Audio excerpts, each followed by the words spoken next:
Black siblings told to get lost until they call CEO Dad and shut the entire airline down. They stood at the first-class line, quiet but confident.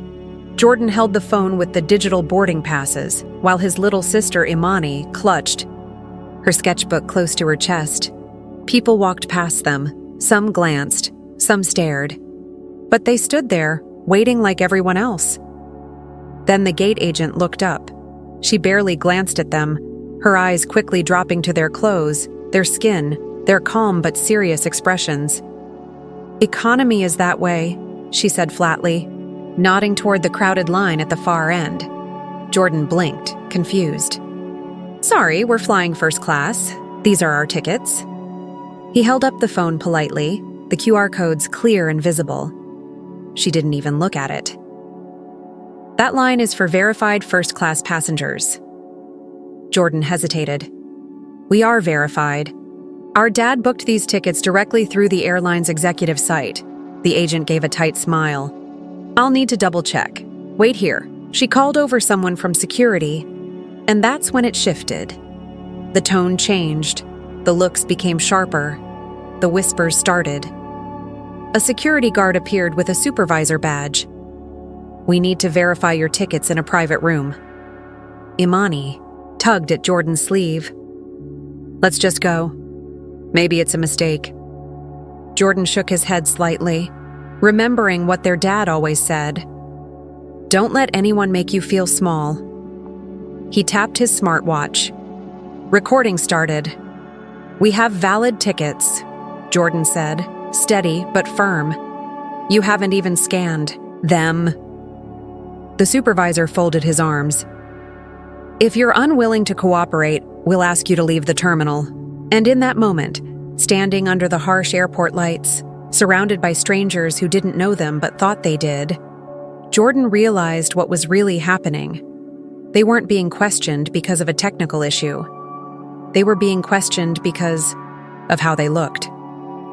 He stepped back, opened the private app his dad had once installed on his phone, typed a single message: "First-class counter, racial profiling, recording, need you." He hit send.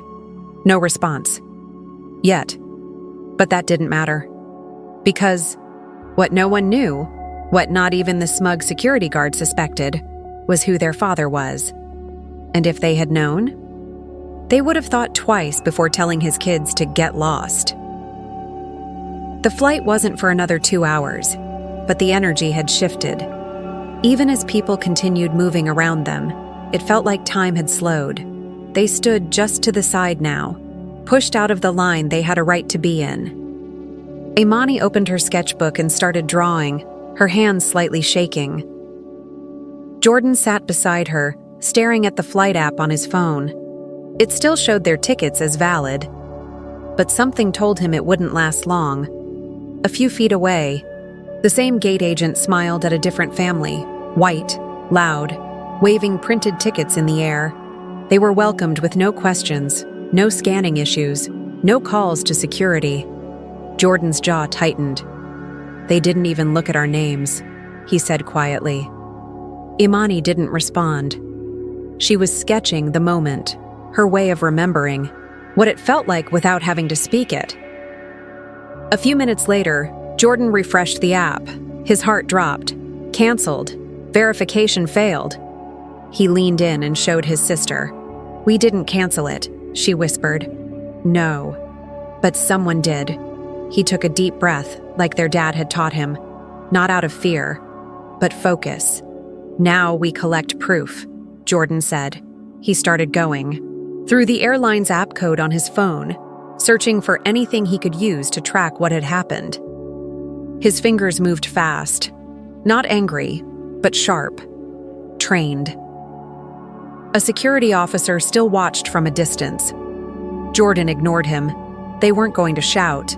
They weren't going to cause a scene, because what they were building right now wasn't noise, it was a record, and soon it would be undeniable. Imani glanced over. Did Dad see the message yet? Jordan shook his head. Not yet. But he knew. He would see it. And when he did, this terminal, this airline, this moment. They'd all feel the weight of the mistake they'd just made. Because their father wasn't just another businessman. He was the one who owned the airline, and this was only the beginning.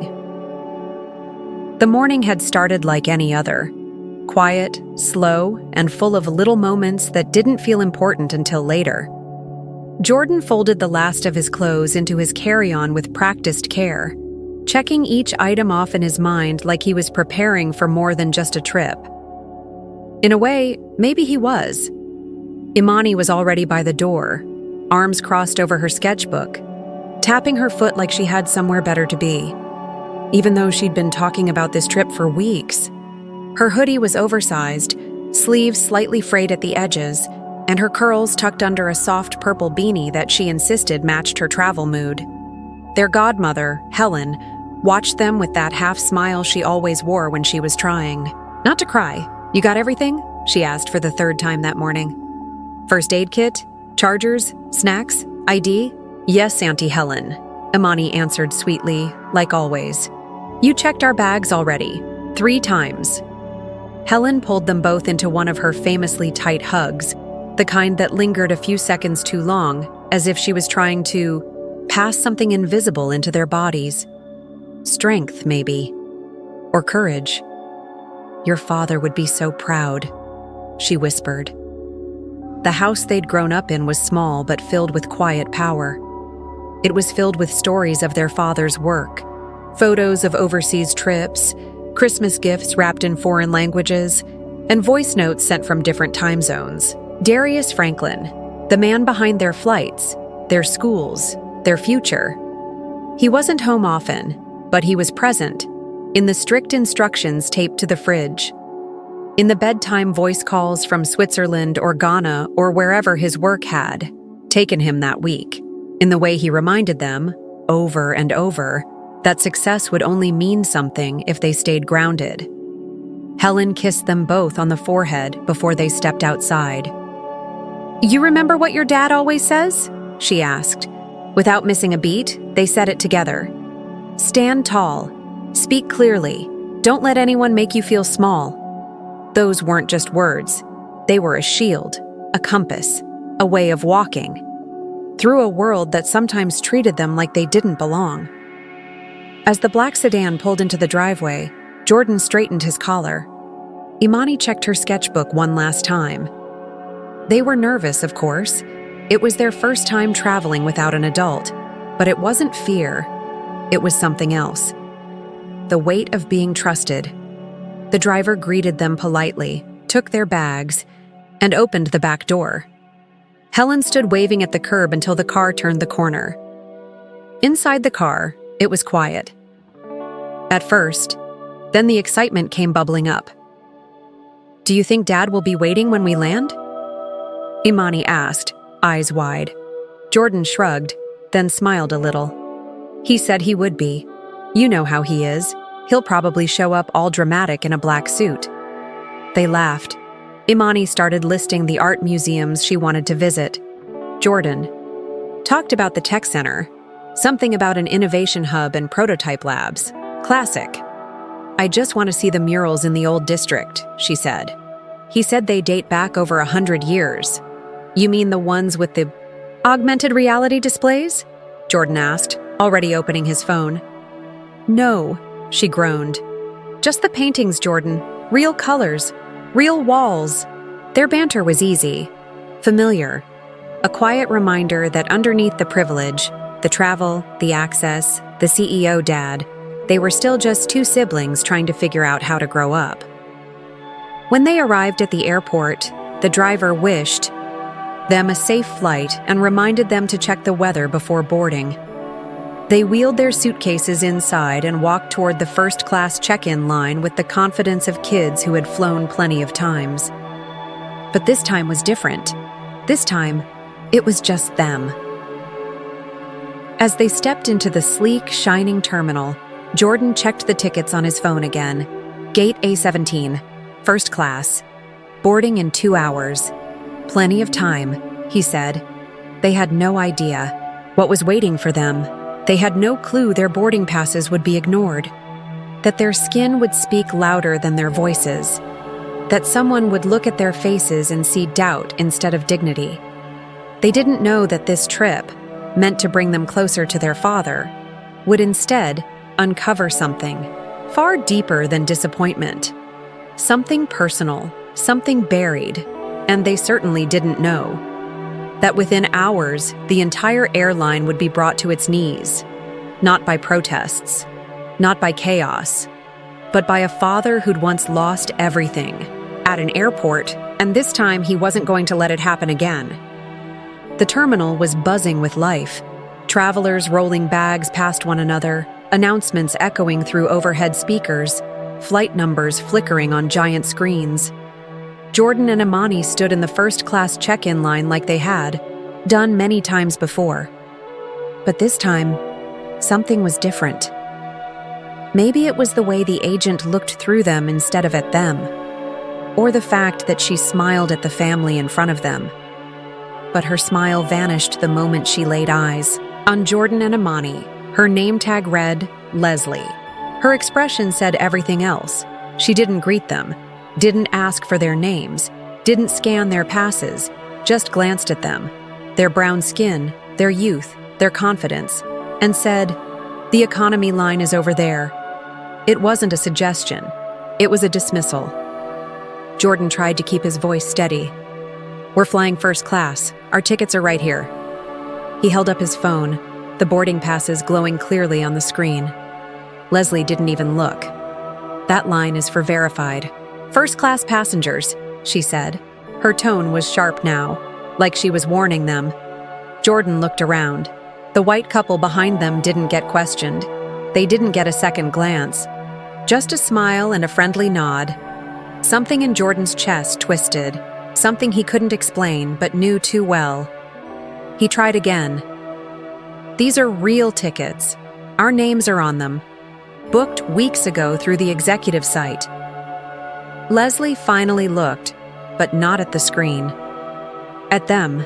"You'd be surprised how many fake passes come through here. Happens more than you'd think." She lowered her voice like she was sharing a secret. "You kids wouldn't be the first." Imani stepped a little closer to her brother. Her hands tightened around her sketchbook. Jordan felt her tremble for just a second. He straightened his shoulders. They weren't going to be pushed out of line. Not this time. He tapped his smartwatch. The small red light blinked once. Recording started. Leslie raised an eyebrow. "I'm going to need to verify these," she said, turning away and speaking into her headset. That was when security appeared. Not one guard. Two. Dressed in navy uniforms, one already resting his hand near the belt on his waist. "Is there a problem?" the taller one asked, but he was already looking at Jordan and Imani like they were the problem. "They're refusing to verify their tickets," Leslie said smoothly, "claiming first class. Possible fraud." "Possible fraud," Jordan repeated under his breath. His jaw clenched. He stepped forward slightly. "We haven't refused anything. We showed our passes. We asked for help. That's it." The officer shrugged. "You can step into the private room, or you can wait outside the terminal until we sort this out." Wait outside? They hadn't done anything. Still, people were watching now. A few had paused mid-step to glance. One woman even whispered to her husband, another one trying to sneak in. Unbelievable. Imani's eyes filled, but she blinked, fast. She refused to cry. Not here. Not in front of them. Jordan swallowed hard. "We have ID. The names match the tickets. There's no reason to remove us." But they weren't listening. No one cared about the tickets. No one cared about the names. All they saw was two black kids alone in the first-class line. And to them, that just didn't add up. A supervisor stepped in, a man with a tight jaw and a badge that said Travis. He didn't look at them either, just at Leslie. "What's the situation?" Leslie repeated her version, fast and polished. Refusing to verify.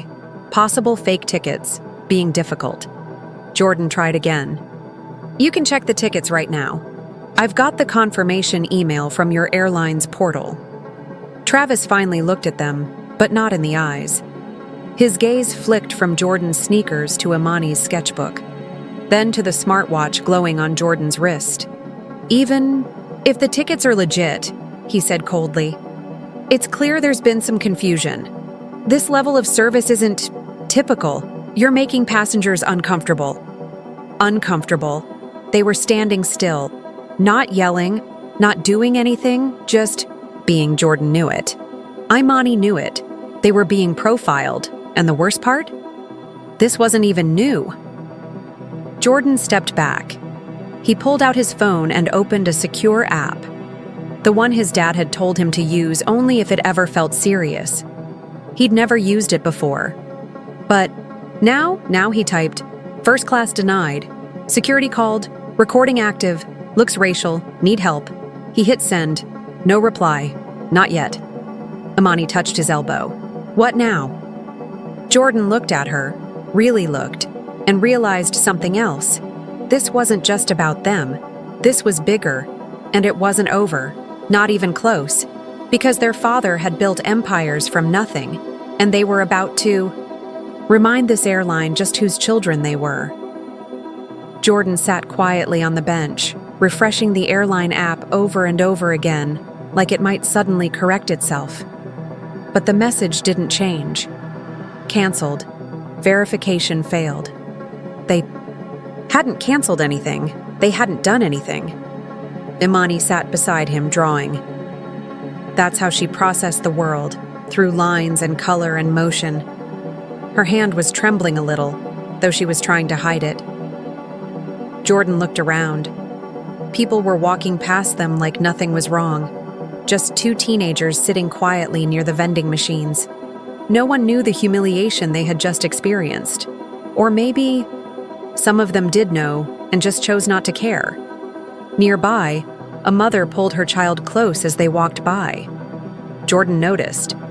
So did Imani. Do we really look that dangerous? She whispered. Jordan didn't answer right away. He was watching the screen on his phone, pulling up code from the airline app. His fingers moved with quiet precision, breaking through layers like peeling back wallpaper. Years of self-taught programming finally finding its moment. They changed our status manually, he muttered, almost to himself. What? They didn't cancel our tickets. Someone inside the system did. Time-stamped. Logged in at 9:42, right after they told us to step away. He took screenshots, saved everything. Evidence, he said. We're going to need it. Imani closed her sketchbook, frustration pulling at the edges of her mouth. They never even scanned our tickets. They sat in silence for a while. Then, a slow roll of wheels approached them. An elderly woman in a wheelchair stopped near their bench. She looked like she was just resting, but something about her presence felt intentional. Her hair was silver and neat, pulled into a bun. She wore simple gold earrings and a long tan coat that looked too warm for the terminal. She didn't speak right away.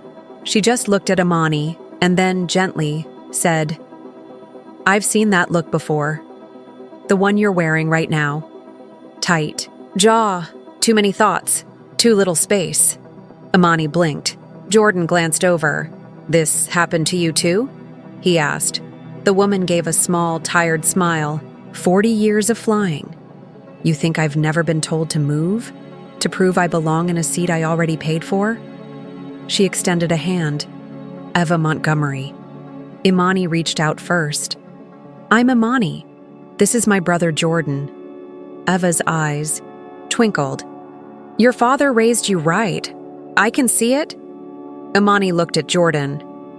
He's trying, Jordan said. Eva nodded slowly. Trying matters. She gestured toward the direction of the gate. Let me guess. They didn't check. Your tickets. Called security. Made a scene. Pretty much, Jordan replied. And then someone inside the system canceled them. Just like that. Eva sighed.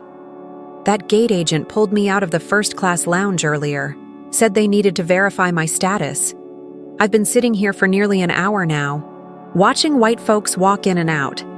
No one says a word. Imani gritted her teeth. This isn't right, she said. No, it isn't, Eva agreed.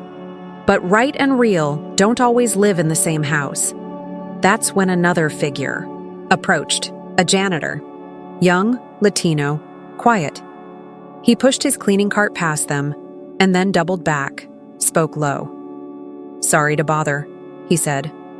I couldn't help overhearing. Jordan and Imani tensed slightly, but the man raised a hand quickly. No, I'm not here to cause trouble. Just, my cousin works at customer service, the real one, where they can actually help. He pulled a folded slip of paper from his pocket and slid it onto the bench. Ask for Daniela, Terminal B. She doesn't play their games. He paused. Some of us see what's happening, even if we're not allowed to say it out loud. Before they could thank him, he walked off, leaving a couple of snack bars from his cart on the bench like it was nothing. Eva chuckled. Well, she said, picking up the paper. Seems like not everyone here's cut from the same cloth. Imani smiled for the first time in an hour. Jordan stood. Let's go find Daniela. Eva hesitated. You go. I'll be here when you get back. Imani shook her head. No, we're not leaving you. Eva softened. You kids, you're rare. As they helped wheel her toward Terminal B, Jordan noticed two security guards casually, trailing them at a distance, not saying anything, just watching. He whispered, Don't look, but we're being followed. Imani nodded slightly. Let's just get to Daniela. Eva's voice was calm. Straight backs, steady pace. Give them nothing to work with. Jordan didn't say it out loud, but in that moment, it didn't feel like they were just walking through an airport. It felt like they were crossing a line between being quiet passengers and becoming something else entirely. Witnesses, messengers, possibly. Even a spark. Because when enough quiet people decide to speak, even the walls start listening. They moved slowly through the terminal, pushing Eva's wheelchair toward Terminal B. Jordan walked just ahead, eyes scanning for signs. Imani stayed beside Eva, her hand gently resting on the older woman's shoulder. Everything around them looked normal. Flights being called, coffee machines hissing, laughter from a nearby food court. But in their small corner of the airport, it felt like something was about to crack. Behind them, the two security guards kept following, not close enough to be obvious but not far enough to be ignored. Still there? Eva asked softly. Yeah, Jordan replied. They haven't said anything, just watching. Eva didn't flinch.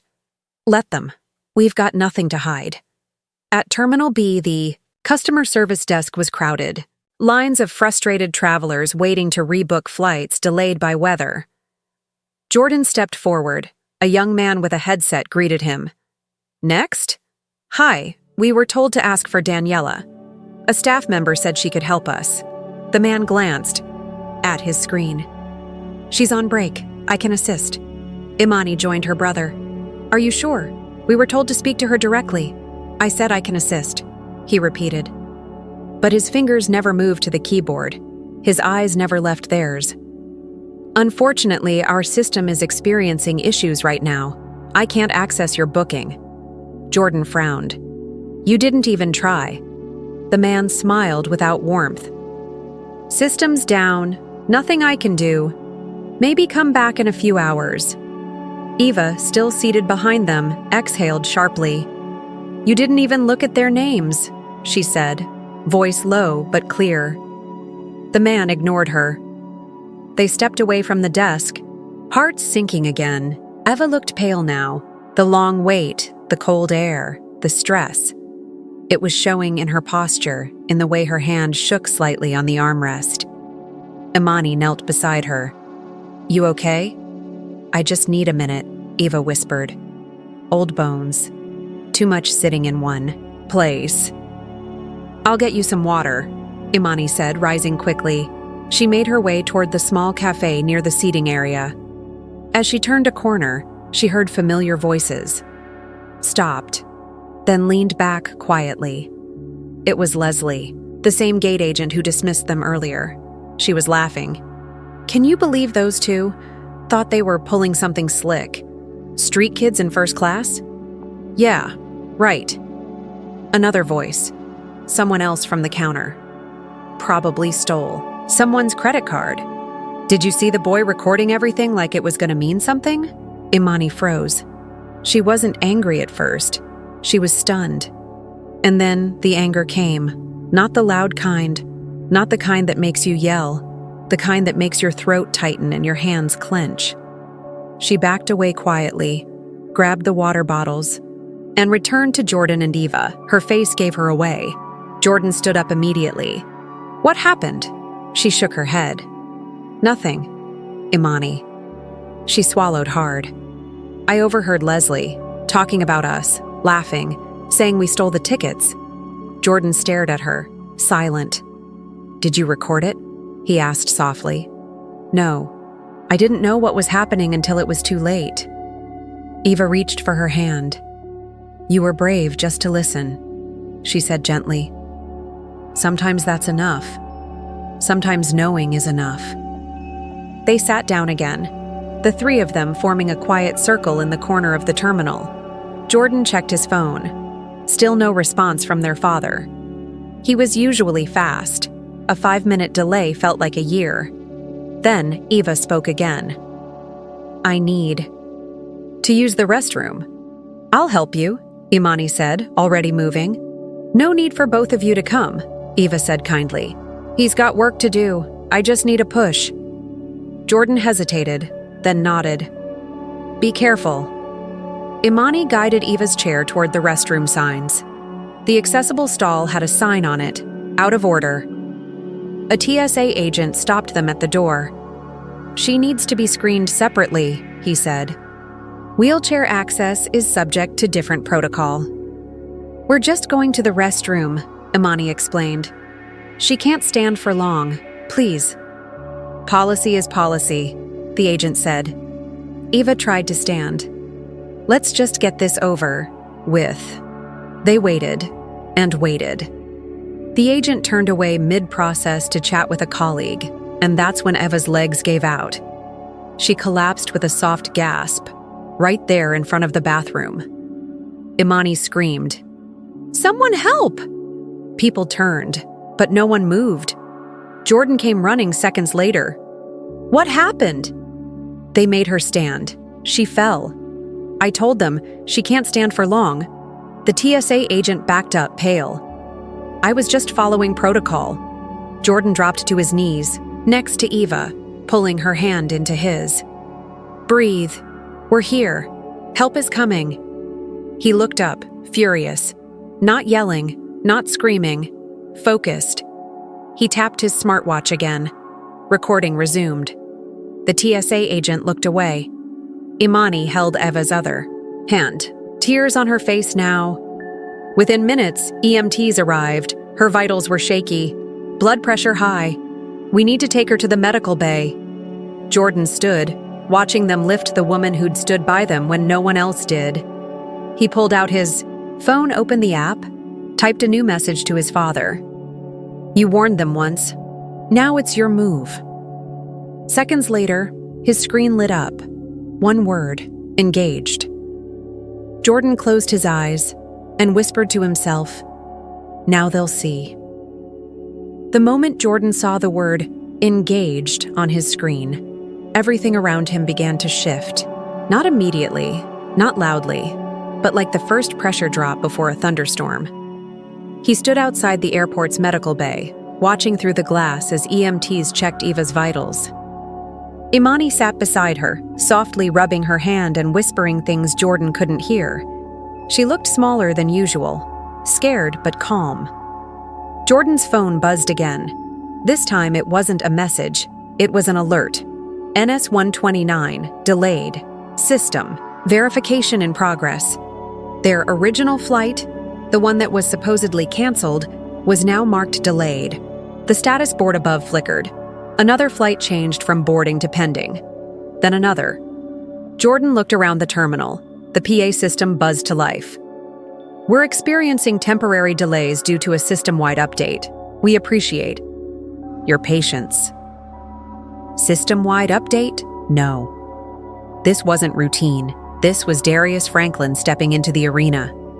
Jordan tapped into the Airline app's developer backend again. He watched as lines of code refreshed in real time, unfamiliar signatures moving through locked admin panels. His father wasn't just calling someone, he was in the system, changing it, from the inside out. Back at the first-class check-in desk, Leslie was now pacing behind the counter. The lines were growing, screens were frozen, her tablet had rebooted twice. Nothing was working. She clicked her headset.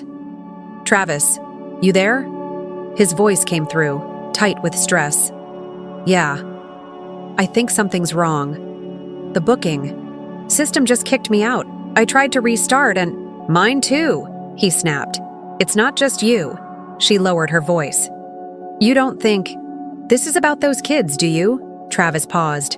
I don't know, but I just got a call from a corporate number I didn't recognize. Then it dropped. Whole system's glitching." Leslie stepped toward the side exit. Travis saw her through the security camera feed. "Where are you going?" "I don't know," she said. I don't want to be here if this blows up." Travis's face, somewhere deep in the back office, was pale. He started to put the pieces together. The boy had mentioned something about the executive portal. And their father. Wait. He never asked their last name. He pulled up the denied boarding report. Jordan Franklin. Imani Franklin. A chill ran through him. "Oh no," he whispered. At that exact moment, a secure message appeared on his screen. "Gate staff involved in 9:30 a.m. incident. Assemble at Gate A7 in 15 minutes. Orders from majority owner." Travis blinked. "Majority owner?" He checked the sender. Langston Holdings. His throat tightened. There was only one name behind that company. Darius Franklin. The name hit like a hammer. Not just because of who he was, a tech mogul, a silent investor, a man who rarely appeared in public, but because of the story. The one no one at the airline talked about anymore. His wife, denied boarding, emergency medical condition. She died before she could reach a hospital. That was 10 years ago. And now? It was happening again, to his children. Across the airport, terminals buzzed with confusion. Flights delayed. Staff locked out of logins. Every departure board now carried the same message at the bottom. System maintenance in progress. Please stand by. But this wasn't maintenance. It was a message. And the message was clear. You messed with the wrong family. In the medical bay, Eva sipped water slowly, her eyes half closed. Imani sat beside her, checking her temperature again, her sketchbook resting on her lap. Jordan stood near the door, watching, waiting. His phone buzzed once more. A new message. This one different, longer. Facial recognition accessed. Location confirmed. Stay visible. Do not engage with staff. Protect Eva. I have eyes on you now. Jordan exhaled. Finally, his father wasn't just aware, he was in control. Outside the terminal, a black SUV pulled up to a restricted entry lane. It didn't stop at security. It didn't get flagged. The cameras recognized the plates. The system opened automatically. Inside, a woman in a dark suit touched her earpiece. Eagle has landed, proceeding to medical bay. In the back seat, Darius Franklin closed his laptop. He didn't look angry. He looked focused, calculated, quiet.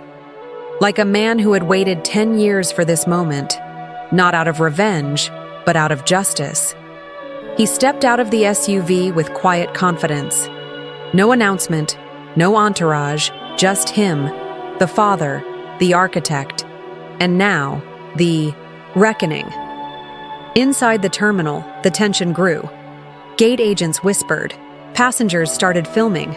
News reporters appeared, drawn by the sudden delays and the rumors. Jordan's phone buzzed again. One last message. "I'm here." He turned toward the hallway and saw him. Darius Franklin. Tall, silent, dressed in charcoal gray, surrounded by nothing but his own presence. Imani looked up, her eyes filled with tears. Jordan whispered, "That's Dad." Darius walked straight into the medical bay. He didn't speak at first, he just looked at them. Then quietly, he said, "I'm sorry it took me so long, but I'm here now." Eva raised an eyebrow, managing a tired smile. "So, you're the father?" Darius offered her a respectful nod. "And you must be the one who stood by them when no one else did." "Thank you." Eva chuckled softly. "They didn't need me. They had each other, but I was proud to sit beside them." Darius turned to his children. "Are you both okay?" They nodded. Then he looked down at his watch. "Good," he said, stepping back. "Because it's time we showed them who they were really talking to." And with that, he tapped his earpiece. Phase 2. Begin. The announcement echoed through the terminal.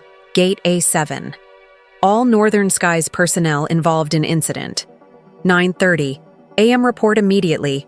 Compliance inspection in progress. No one knew what it meant. Not yet.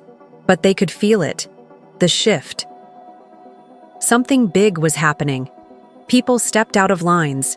Security guards stopped moving. Travelers turned toward the gate in curiosity, some pulling out phones, others just sensing that they were witnessing something that didn't happen every day. At the far end of the terminal, Jordan, Imani, and Darius walked together, not fast, not slow, just steady, like they owned every inch of the polished floor beneath their feet. Because today, they did. Imani held her sketchbook tight to her chest, her hand lightly brushing her father's. Jordan walked just behind them, phone in hand, already recording. He didn't need permission. This moment belonged to them. When they arrived at Gate A7, it was already filling with people, agents, managers, even a few executives who had quietly flown in from headquarters the minute they heard the word Franklin. Travis was there too. He stood awkwardly near the back, adjusting his badge like it might protect him. Leslie tried to stay near the side wall, quiet, almost invisible. But she wasn't invisible to Jordan. He saw her, and she saw that he did. Darius stepped forward. No microphone, no podium, just his voice. Measured, calm, unshakable. "I am Darius Franklin," he said, majority shareholder of Langston Holdings, and effective owner of Northern Skies Airlines. A ripple passed through the room. Some phones lifted higher. A few mouths dropped open. "And these," he continued, motioning to his children, "are my son and daughter, who were publicly profiled, humiliated, and denied their seats by your staff this morning." He didn't raise his voice. He didn't have to. You assumed they didn't belong. You assumed their tickets were fake. You made calls. You made comments. You made decisions not based on protocol, but on bias. He paused.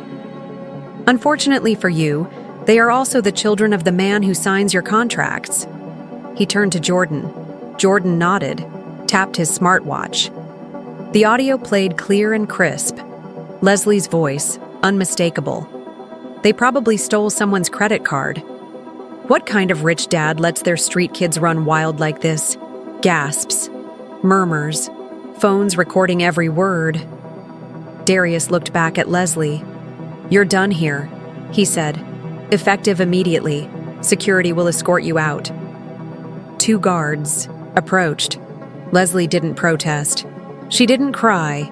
She just dropped her badge on the counter and walked away. Head down. No fight left. Travis stepped forward, nervous. "Sir, I didn't realize." "You didn't ask?" Darius interrupted. "You made assumptions. You chose your side before you even saw their names." Travis looked down, ashamed. I lost my son, he whispered, barely audible. Darius frowned. And how does that justify harming someone else's? Travis's voice cracked. It doesn't. Jordan watched him. Part of him wanted to look away, but he didn't. Because even though this man had humiliated them, this was something else. This was a man unraveling in real time. I'm sorry, Travis said, finally looking up at Jordan. I don't expect forgiveness, but I need you to know I was wrong. There was silence. Jordan didn't speak right away, but then finally he nodded once, not in forgiveness, but in acknowledgement. Darius turned to face the gathered staff and executives. For the next 48 hours, this airline is grounded. No flights, no transactions, no cover-ups. He raised his hand slightly, and all the monitors in the gate area suddenly flickered. The Northern Skies logo vanished, replaced by a simple image, a golden phoenix, wings spread, rising from ash. Below, it, white text scrolled slowly. Welcome to Layla Air. Imani gasped quietly. Her hand flew to her mouth. Mom's name, she whispered. Darius nodded, eyes glinting. She deserved better. So does every passenger walking into this terminal. He stepped back, motioning for his children to join him. Jordan took one side, Imani the other, and together, in front of a stunned terminal full of travelers and press, they cut the ribbon that marked the end of an airline, and the beginning of something new. A month later, Layla Air officially launched new staff, new training, new leadership, but more importantly, a new culture. Gone were the cold barriers and intimidating counters. In their place, open service islands, art installations by diverse creators, and staff badges that read, "Ask me why I'm here." Jordan built a travel rights app that quietly went viral. It helped passengers record mistreatment and find legal help in seconds. It was downloaded 200,000 times in the first month. Imani's artwork now hung in the redesigned terminal. Her most famous piece, a sketch of Eva Montgomery sitting tall in her wheelchair, a crowd of travelers behind her. The caption below, "Seen." Eva lived to see the unveiling. She was honored at a quiet ceremony where she held Imani's hand and said, "I always hoped my last flight would feel like freedom. Now it does." She passed peacefully 3 months later. Her legacy lived on, in every security checkpoint where dignity came first, in every staff room where bias was discussed, not denied, and in every child who looked up and saw someone who looked like them in a seat of service, not suspicion. Jordan never forgot that day.